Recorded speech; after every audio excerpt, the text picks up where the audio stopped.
আজি বৈকুণ্ঠ নামিলে যোৰহাটৰ বুকুলৈ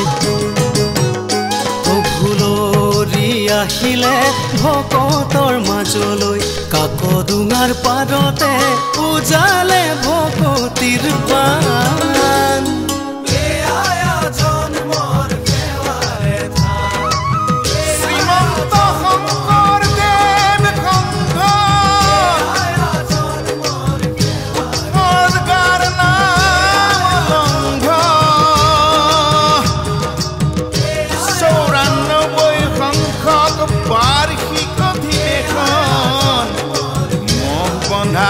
এৰাল তুলি পথাৰত সোণাৰাম চুতীয়া সমন্বয় ক্ষেত্ৰত জাতি জনজাতিৰ ধৰ্ম সংস্কৃতিৰ অতীত ভৱিষ্যতৰ সম্পৃক্ত এক অভিযান।